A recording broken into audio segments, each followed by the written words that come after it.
Hello friends, आज मैं आपको गॉस थ्योरम बताऊंगा।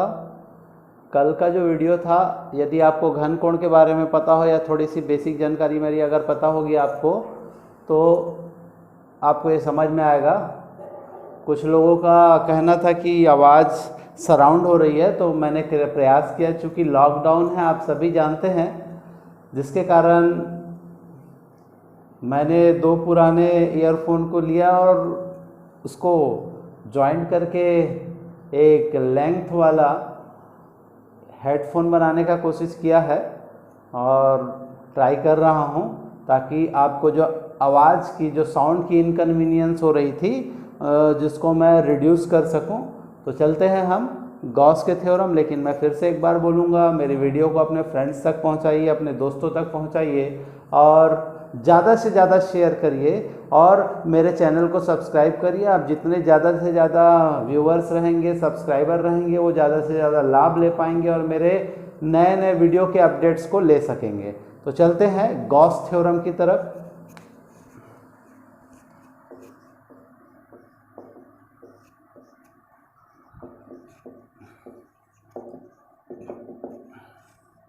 पहले मैं थोड़ा सा डायग्राम बना देता हूँ, उसके बाद हम बात करेंगे।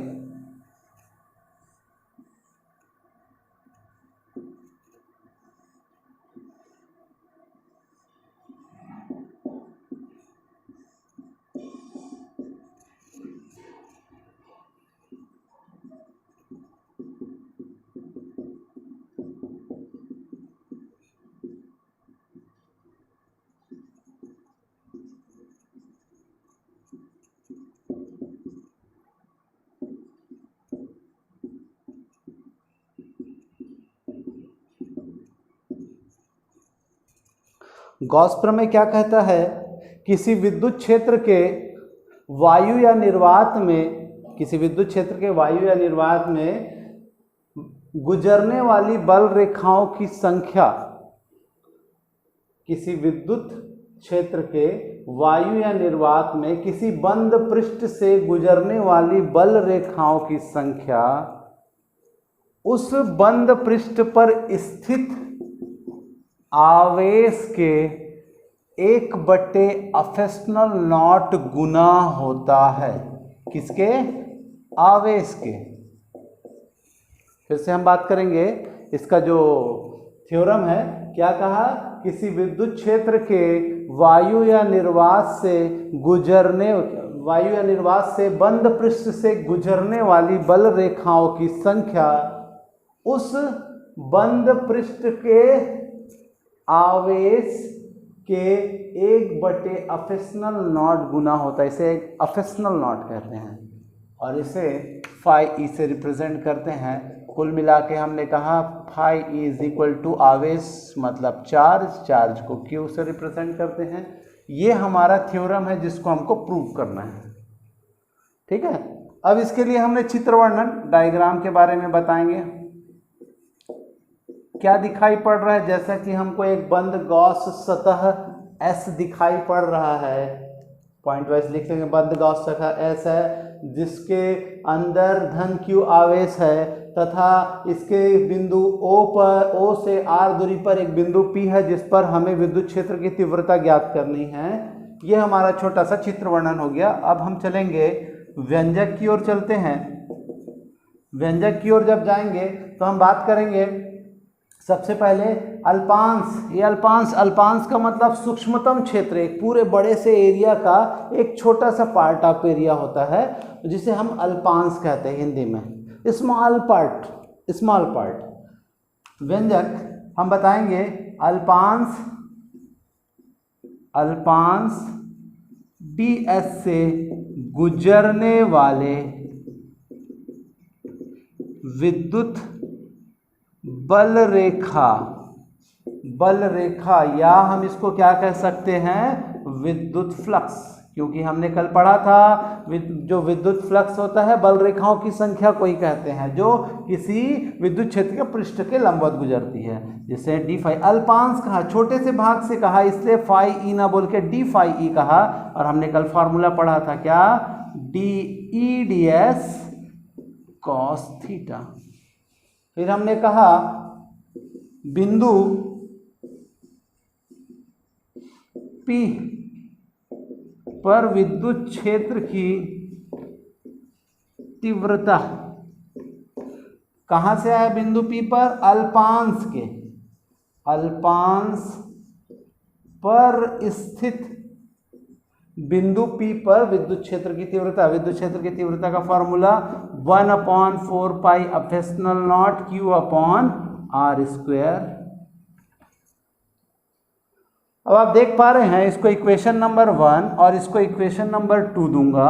आप देखेंगे इक्वेशन 1 में E है और E की वैल्यू हम समीकरण 2 से इक्वेशन 2 से रख देंगे। तो हम कहेंगे समीकरण नंबर 1 में समीकरण नंबर 2 से E का वैल्यू पुट करने पर तो रखा phi E is equal to phi E is equal to 1/4 pi epsilon naught into Q upon R square into, ये तो E की वैल्यू हो गया, ds cos थीटा।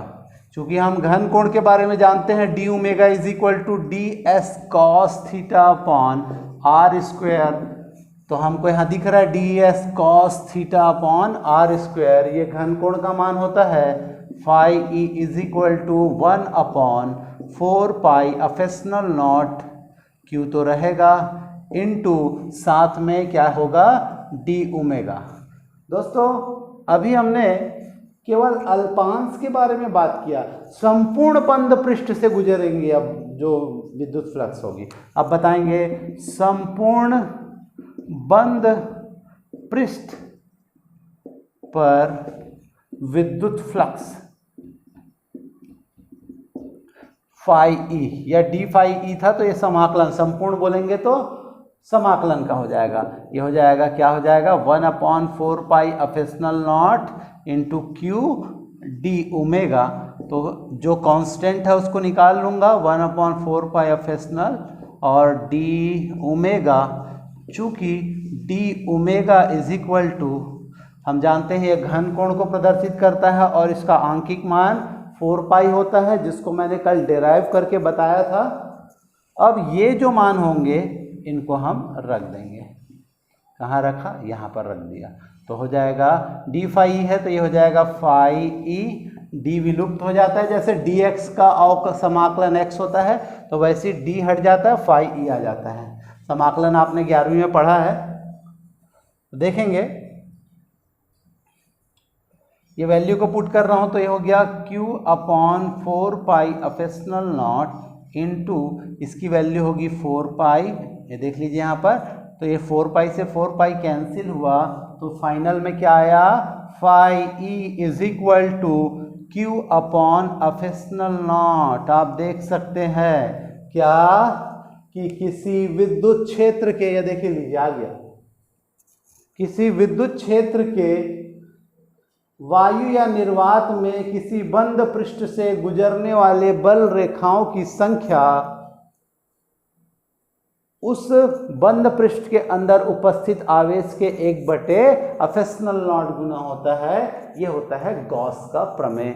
आप इसको अच्छे से देख लीजिए, इसके कंडीशंस भी हैं। यहाँ पे कुछ कुछ आपको बात मैं बताऊंगा जहाँ पर हमको ध्यान देना है, और कुछ कुछ फार्मूलाज को हमको याद रखना है जो हमें अभी काम आएंगे। जैसे ये फार्मूला है अभी आगे चल के इसके कंडीशंस में, इसको हमको याद रखना है गाइस। तो आप इसको अच्छे से देख लीजिए, फिर इसके बाद मैं कंटिन्यू करता हूँ।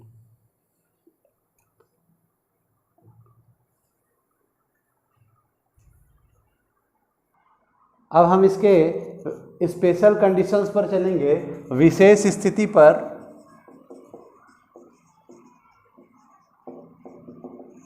विशेष स्थिति के अंदर हम जब बात करेंगे कि जब आवेश बंद पृष्ठ के अंदर स्थित हो, जब आवेश बंद पृष्ठ के अंदर स्थित हो, माना कि बंद पृष्ठ के अंदर Q1, Q2 and so on आवेश स्थित हैं, तो phi E is equal to Q 1 plus Q2 plus Q3 upon epsilon naught, Q upon epsilon naught था।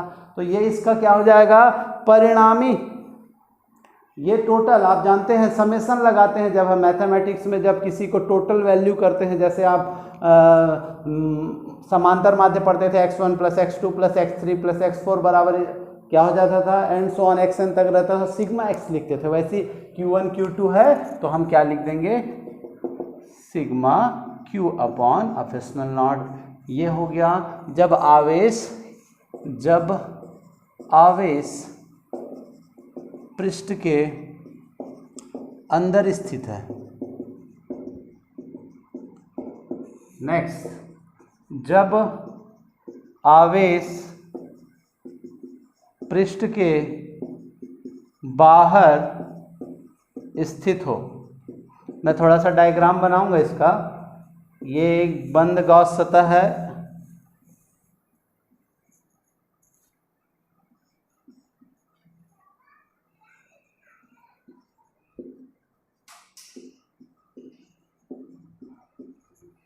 एक चीज ये देखिए DS1 और DS2 दो पृष्ठ दिखाई पड़ रहे हैं, जिन दोनों पर ही एक समान कोण डी ओमेगा बनेगा, जो घन कोण है वो एक समान बनेगा। अब यहाँ पर देखा, जब DS1 से अंदर से बाहर की ओर जब आवेश आएगा तो वो ऋणात्मक हो जाएगा, और ये बाहर से अंदर की ओर DS2 से जब प्रवेश कर रहा है तो वो धनात्मक हो जाएगा। तो यहाँ पर दो कंडीशन है, तो आप पहले तो मैंने को बताना पड़ेगा ये दोनों, ये टोटल पूरे पृष्ठ को, पूरे सिस्टम को मैंने एक सिस्टम माना, S कहा, जिस पर धन Q आवेश स्थित है। दूसरा पॉइंट ये ले लूँगा, DS1 और DS2 दोनों पृष्ठों के लिए बिंदु O पर एक ही कोण बन रहे हैं, वो कोण बन रहा है डी ओमेगा बन रहा है, जिसे हम घन कोण कहते हैं। तीसरी बात, अब यहाँ से हम चालू करेंगे न्यूमेरिकल इसका पार्ट, किसका, जब आवेश पृष्ठ के बाहर हो। जब पृष्ठ के बाहर स्थित हो अर्थात DS1 पर, अल्पांश DS1 पर विद्युत फ्लक्स,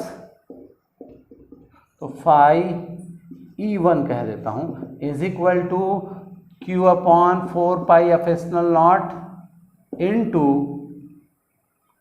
डी ओमेगा, और ये माइनस, क्योंकि मैंने बताया अंदर से बाहर की ओर जा रहा है इसलिए माइनस।